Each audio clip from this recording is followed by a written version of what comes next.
Orient bell tiles studio से आप देख रहे हैं एबीपी न्यूज।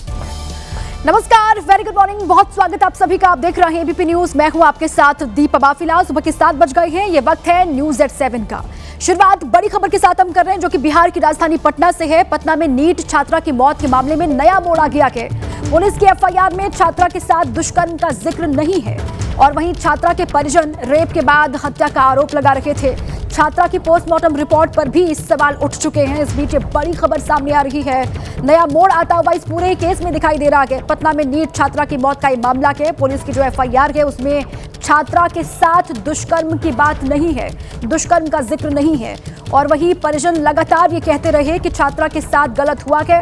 पहले उसका बलात्कार किया गया, रेप किया गया, उसके बाद उसकी हत्या की गई है। ये आरोप परिजनों की ओर से लगातार लगाए गए, लेकिन जो एफआईआर पुलिस की ओर से दर्ज की गई है उसमें दुष्कर्म का जिक्र नहीं है। ये इस पूरे के मामले में नया अपडेट है। छात्रा की पोस्टमार्टम रिपोर्ट पर भी पहले सवाल उठ चुके हैं। जो पोस्टमार्टम की रिपोर्ट सामने आई उस पर भी सवाल उठाए गए परिजनों की तरफ से। ये बड़ी खबर। इस पूरे के मामले को लेकर सियासत भी लगातार हो रही है। परिजनों की ओर से इंसाफ की मांग की जा रही है। कहा यह जा रहा है कि जो भी आरोपी हैं उन पर एक्शन हो। इस बीच ये पुलिस की एफआईआर में ये दुष्कर्म का जिक्र नहीं है। ये बड़ी बात सामने आ रही है।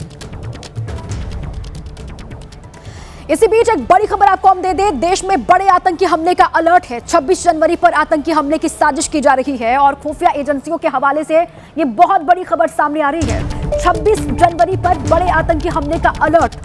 सूत्र ये बता रहे हैं आतंकियों के निशाने पर बड़े शहर और देश के बड़े मंदिर हैं। आईएसआई और आतंकियों की साजिश को लेकर दिल्ली में हाई अलर्ट।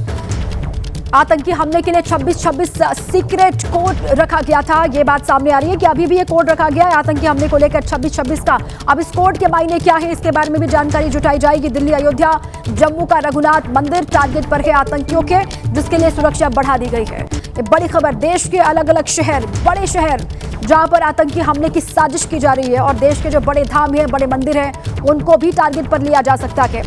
बड़े हमले की तैयारी में दहशतगर्द है। 26 जनवरी पर देश के कई शहर और मंदिरों पर हमला करना चाहते हैं। ये साजिश की जा रही है आतंकियों की ओर से। हमारे संवाददाता मनोज वर्मा और जानकारियों के साथ जुड़ चुके हैं हमारे साथ। मनोज, अभी और क्या डिटेल्स हाथ लगी है खुफिया एजेंसियों के?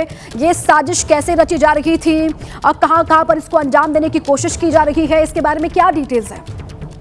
बिल्कुल, देखिए, एक खुफिया एजेंसियों की तरफ से एक अलर्ट जारी किया गया है, और उसमें स्पेसिफिकली पाकिस्तान का नाम लिखा गया है, और कि पाकिस्तान की तरफ से जो आतंकी हैं वो कुछ 26 जनवरी पर वारदातों को अंजाम दे सकते हैं, और इसका एक कोड नेम भी दिया गया है 26-26। तो ये इनके निशाने पर देश के बड़े शहर हो सकते हैं। इसके अलावा कुछ मंदिर इनके निशाने पर हो सकते हैं, जिसमें अयोध्या का राम मंदिर हो, चाहे जम्मू का रघुनाथ मंदिर हो। तो इस इनपुट के बाद जो है एजेंसी इस वक्त अलर्ट पर है, क्योंकि 26 जनवरी बेहद नजदीक है। दिल्ली में सुरक्षा के तो चाक चौबंद इंतजाम किए ही गए हैं, साथ ही साथ अयोध्या में, इसके अलावा जम्मू में और देश के और जो बड़े शहर हैं और जो बड़े मंदिर हैं वहां पर भी बड़े पुख्ता इंतजाम जो है वो एजेंसी की तरफ से किए गए हैं। इसके अलावा दिल्ली में जो है आतंकी पोस्टर्स जो है वो पुलिस ने लगाए हैं और उनके ऊपर इनाम भी रखा है। तो फिलहाल अभी की अगर बात करें तो सुरक्षा के पुख्ता इंतजाम राजधानी में तो किए ही गए हैं, साथ ही साथ देश के और अलग बड़े शहरों में भी इंतजाम किए गए हैं। अच्छा मनोज, ये जो कोड वर्ड रखा गया है 26-26, क्या इसके बारे में भी कोई जानकारी मिल पाई है? इसके मायने क्या है, या फिर ये इसका मतलब क्या है, कैसे इसका इस्तेमाल वो करने वाले हैं? जी बिल्कुल, देखिए 26-26 कोड वर्ड का जो अभी तक एजेंसी को पता चला है उसमें कि इसी 26 जनवरी पर जो कुछ आतंकी हैं वो देश में किसी बड़ी साजिश को अंजाम दे सकते हैं। इसको लेकर के स्पेसिफिक अलर्ट एजेंसी के पास आया था, और इसके बाद एजेंसी ने इस इनपुट को तमाम जो पुलिस के विभाग हैं उनसे शेयर किया है, चाहे दिल्ली पुलिस हो, चाहे यूपी पुलिस हो, चाहे देश के अन्य राज्यों की पुलिस हो। अलर्ट उन सबसे जो है शेयर किया गया है। इसके बाद बाकी जो फोर्सेज हैं उन्होंने अपनी सुरक्षा व्यवस्था को बढ़ा लिया है। जैसे अगर दिल्ली की बात करें तो दिल्ली में तमाम जो बड़े प्लेसेज है वहां पर दिल्ली पुलिस ने सुरक्षा के पुख्ता इंतजाम किए। इसके अलावा और शहरों में भी जो पुलिस है उन्होंने अपने अपने राज्यों की सुरक्षा को पुख्ता किया है। तो अभी क्योंकि दिल्ली में बहुत नजदीक है 26 जनवरी, और सुरक्षा व्यवस्था है कि कोई परिंदा भी पर नहीं मार सकता। जी ठीक है, शुक्रिया आपका मनोज इस पूरी जानकारी के लिए। 26 जनवरी की तैयारी देश में चल रही है, गणतंत्र दिवस की तैयारी, और ऐसे में ये आतंकी हमले की साजिश का अलर्ट है, जिसके बाद दिल्ली से लेकर जम्मू तक सुरक्षा व्यवस्था कड़ी कर दी गई है। इसी बीच नोएडा से एक बड़ी खबर है। नोएडा में युवराज केस में एसआईटी की जांच लगातार जारी है। आज घटना का सीन रिक्रिएट कर सकती है जांच टीम, ये बात सामने आ रही है। आज युवराज की गाड़ी की टेक्निकल जांच भी होगी। फील्ड यूनिट भी युवराज की गाड़ी की जांच पड़ताल करेगी, ये बात सामने आ रही है। बड़ी खबर है, नोएडा में युवराज केस में एसआईटी की जांच लगातार चल रही है। आज घटना का सीन रिक्रिएट किया जाएगा। युवराज केस के 10 बड़े अपडेट आपको बता दें। आज फिर घटनास्थल पर जा सकती है एसआईटी। आज सीन रिक्रिएशन करा सकती है जांच टीम, ये बात सामने आ रही है। इंजीनियर की गाड़ी की टेक्निकल जांच भी होगी और आज कई लोगों से पूछताछ कर सकती है एसआईटी। फॉरेंसिक टीम ने भी मामले की जांच शुरू की है। दोनों बिल्डर्स के खिलाफ एक और केस दर्ज किया गया है। 5 लोगों के खिलाफ पुलिस ने दर्ज किया है मुकदमा। नई एफआईआर में बिल्डर अभय समेत 5 लोगों के नाम शामिल है। 27 जनवरी तक न्यायिक हिरासत में बिल्डर अभय भेजे गए हैं। पीड़ित परिवार से मिले बीजेपी सांसद महेश शर्मा और उनको दोषियों के खिलाफ कड़ी कार्रवाई का भरोसा उन्होंने दिया है। और युवराज केस की पूरी टाइमलाइन देखिए, 16-17 जनवरी की रात को यह हादसा हुआ था। 90 मिनट तक उन्होंने संघर्ष किया। पानी से भरे गड्ढे में उनकी गाड़ी गिर गई थी और गाड़ी निकालने की कोशिश तक वहां पर नहीं की गई। 90 मिनट तक युवराज को बचाने के लिए वहां पर कुछ नहीं किया गया। युवराज वहां चीखता चिल्लाता रहा। रेस्क्यू के लिए टीमें भी वहां पर पहुंची, लेकिन उनके पास पर्याप्त संसाधन नहीं थे या फिर उन्होंने कोई जहमत नहीं उठाई, जिसके बाद युवराज की मौत हो गई। अब इस पूरे के मामले में जो लापरवाह अधिकारी हैं उन पर एक्शन भी होता हुआ दिखाई दे रहा है और एसआईटी इस पूरे के मामले की जांच कर रही है। अभी तक 5 लोगों के नाम एफआईआर दर्ज किए जा चुके हैं। 16 जनवरी को युवराज की डूबकर मौत हो गई। 18 जनवरी को मामले में पहली एफआईआर दर्ज की गई। 19 जनवरी को सीएम योगी का एक्शन भी दिखाई दिया। सीईओ और जेई पर गाज गिरी। अब नई जो एफआईआर दर्ज की गई है उसमें 5 लोगों के नाम शामिल हैं। युवराज का परिवार न्याय की मांग कर रहा है। दोषियों के खिलाफ सख्त कार्रवाई की बात परिवार की ओर से कही जा रही है। नोएडा हादसे में जान गंवाने वाले युवराज मेहता की मौत से पहले का एक सीसीटीवी वीडियो सामने आया है और ये वीडियो गुरुग्राम के एक पब का बताया जा रहा है, जिसमें युवराज अपने दोस्तों के साथ बैठा हुआ वहां दिखाई दे रहा है। दरअसल युवराज की मौत के आखिरी 6 घंटे अब जांच के दायरे में हैं। इसी कड़ी में युवराज मेहता का यह वीडियो सामने आया है। इस वीडियो में युवराज अपने दोस्तों के साथ बैठा है। जानकारी के मुताबिक 16 जनवरी को ऑफिस से निकलने के बाद युवराज सबसे पहले गुरुग्राम के सेक्टर 43 स्थित एक बार में पहुंचा था। यहां उसके दोस्त पहले से मौजूद थे। यहां करीब 3 घंटे तक पार्टी करने के बाद युवराज रात 9:44 पर बार से बाहर निकला और 7 किलोमीटर ड्राइव करने के बाद नोएडा के सेक्टर 150 पहुंचा, जहां उसकी कार घने कोहरे में फिसलकर नाले की बाउंड्री तोड़ते हुए गहरे पानी में चली गई। चश्मदीदों के मुताबिक युवराज ने करीब 2 घंटे तक मदद के लिए गुहार लगाई, लेकिन मौके पर पहुंचे पुलिसकर्मी और बचाव कर्मी उसे बचा नहीं पाए और युवराज की मौत हो गई। इस बीच गुजरात की सूरत से बड़ी खबर है। सूरत में निर्माणाधीन पानी की टंकी गिरने के मामले में बड़ी कार्रवाई हुई है। प्रोजेक्ट से जुड़े हुए 8 लोगों को सूरत पुलिस ने गिरफ्तार कर लिया है।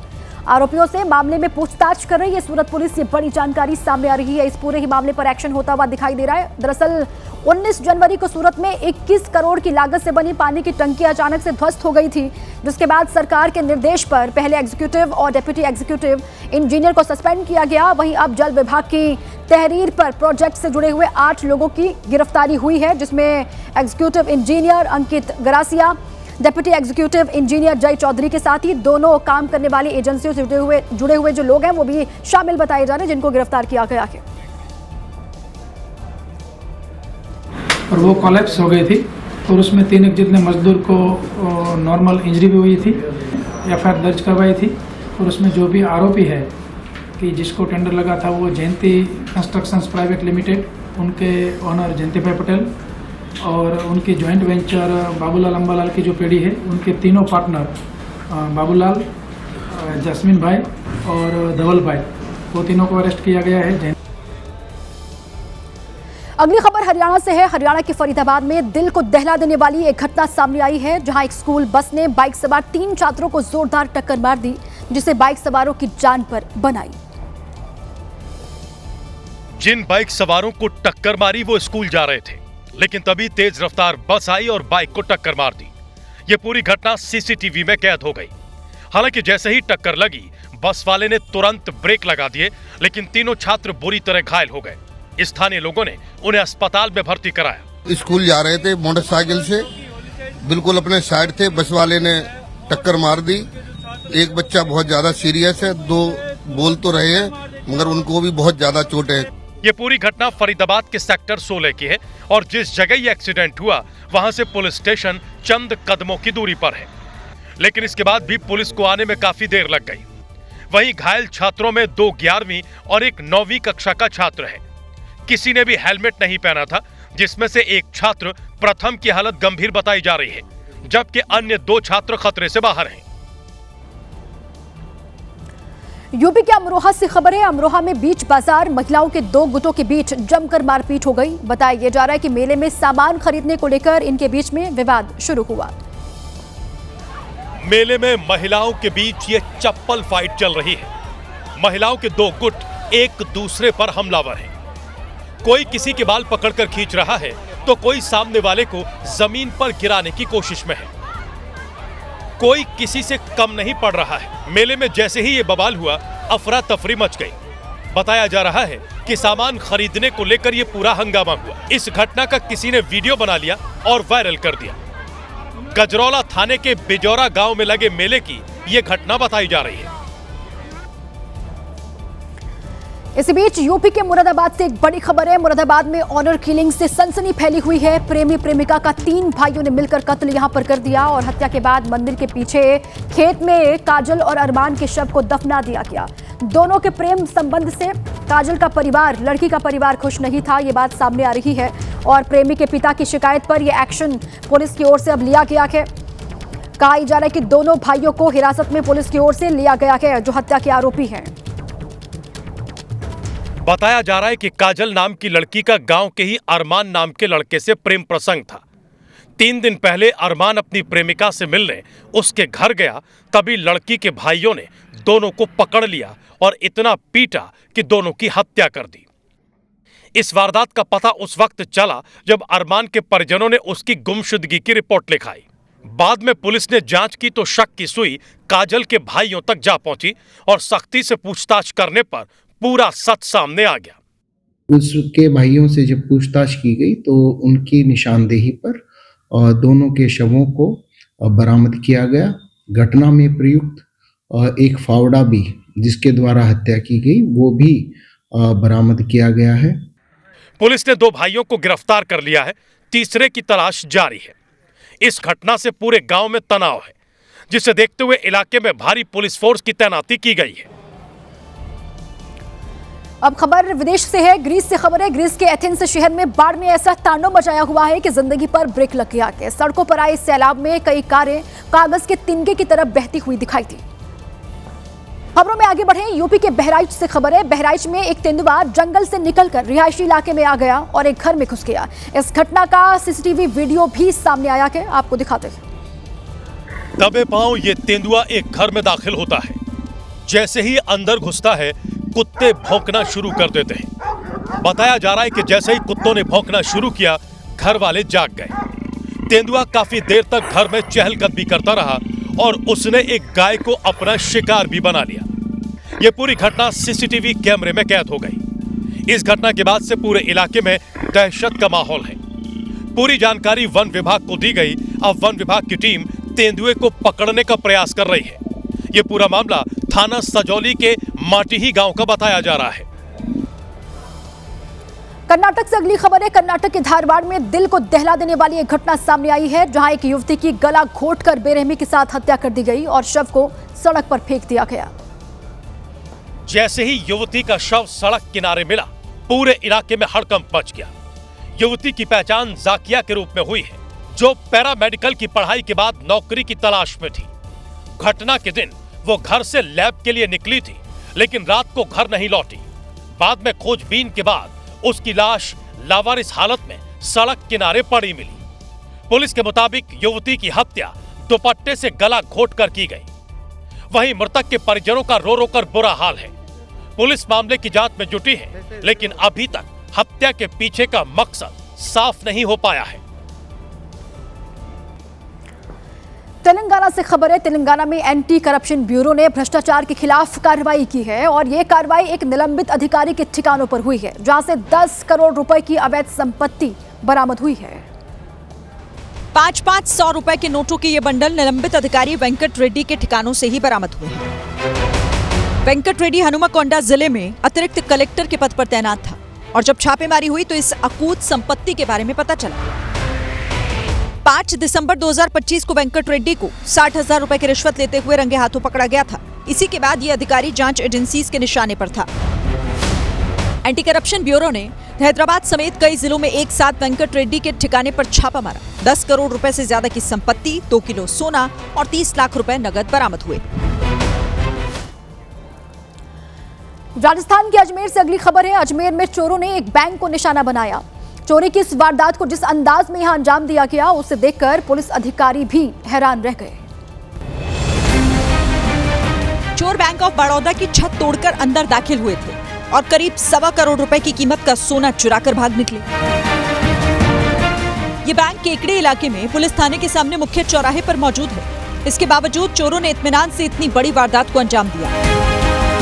चोर छत के जिस हिस्से को तोड़कर अंदर घुसे वो जगह लॉकर रूम के ठीक ऊपर की थी, यानी चोरों को पहले से पता था कि किस जगह छत तोड़ने पर वो लॉकर रूम तक पहुंचेंगे। चोरों ने बेहद शातिराना तरीके से बैंक की छत को तोड़ा और उसके बाद मजबूत लोहे के सरियों को इलेक्ट्रिक कटर से काटकर लॉकर रूम में दाखिल हुए। हरियाणा में कुछ दिन पहले जालसाजों ने एक शख्स के साथ ठगी की थी और उसे लालच दिया गया था कि उसके पैसे कुछ दिनों के बाद डबल कर दिए जाएंगे। अब इस पूरे के मामले में पुलिस ने बीजेपी के पूर्व प्रवक्ता को गिरफ्तार किया। हरियाणा पुलिस और बिहार एसटीएफ ने समस्तीपुर जिले में संयुक्त छापेमारी की। ये छापेमारी पंकज लाल के मकान पर की गई, जो बीजेपी का पूर्व जिला प्रवक्ता है। आरोप है कि हरियाणा के एक व्यक्ति से 2 लाख रुपए लेकर उसे 4 लाख रुपए देने का झांसा दिया गया। बाद में रुपए लेने के बाद रास्ते में लूट की घटना को अंजाम दिया गया। पंकज लाल ने कुछ समय पहले 3 करोड़ की लागत से आलीशान मकान का निर्माण शुरू कराया था, जिसका काम अब भी जारी है। छापेमारी के दौरान पुलिस ने पंकज लाल के साथ 3 लोगों को गिरफ्तार किया, जिनके पास से एक कार, 20 लाख के जेवर और भारी नकदी बरामद हुई। इस मामले में नकली नोटों के धंधे की बात भी सामने आ रही है। इलाके में चर्चा है कि पंकज लाल 30,000 असली रुपए के बदले 1 लाख रुपए के नकली नोटों की सप्लाई करता था। बिहार की राजधानी पटना से अगली खबर है। पटना में एक पति ने बड़ी ही बेरहमी से अपनी पत्नी की हत्या कर दी। वारदात के बाद आरोपी पति फरार है, जिसकी पुलिस सरगर्मी से तलाश कर रही है।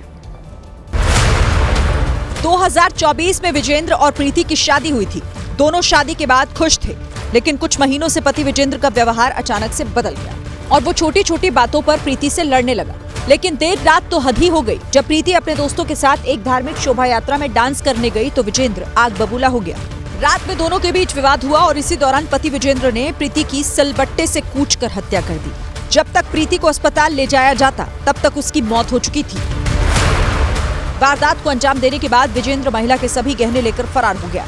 पुलिस अब आरोपी की तलाश में जुटी है। वहीं परिजनों का रो रो कर बुरा हाल है। इसी बीच दिल्ली से एक बड़ी खबर है। दिल्ली वासियों को प्रदूषण से राहत नहीं मिल रही है। आज भी दिल्ली के कई इलाकों में भारी धुंध छाई हुई है। दिल्ली के कई इलाके हैं जहां पर एयर क्वालिटी इंडेक्स खतरनाक स्तर पर बना हुआ है। दिवाली के बाद से ही अब तक दिल्ली के लोगों को प्रदूषण से राहत नहीं मिली है और अभी राहत मिलने की उम्मीद बहुत कम है।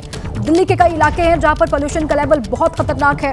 आज भी दिल्ली के कुछ हिस्से जहां पर भारी धुंध छाई हुई है और AQI का स्तर बहुत खतरनाक लेवल पर है। ये 3 तस्वीर आपको हम दिखा रहे हैं। ITO एरिया की तस्वीर आप देख लीजिए, धुंध है।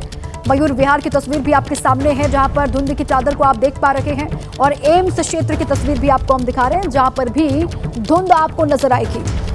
अब जो बच्चे और जो बूढ़े हैं उनको खास तौर पर ये कहा गया है कि एहतियात बरतना होगा और जिनको सांस की परेशानी है उनके लिए ये मौसम और भी खतरनाक है। ये जो वातावरण बना हुआ है इस वक्त दिल्ली NCR में, दिवाली के बाद से आप सोचिए अक्टूबर नवंबर का महीना, तब से लेकर अभी ये जनवरी का ये वक्त चल रहा है और अभी तक भी दिल्ली के लोगों को प्रदूषण से राहत नहीं मिली है। ये 3 तस्वीरें आपको हम दिखा रहे हैं। ITO एरिया की तस्वीर, मयूर विहार और एम्स की तस्वीर है जहां पर खतरनाक स्तर पर AQI बना हुआ है।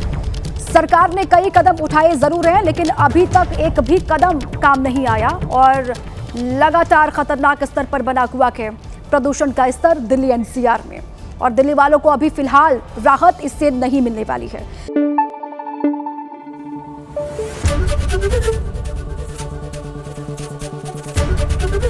एबीपी न्यूज आपको रखे आगे।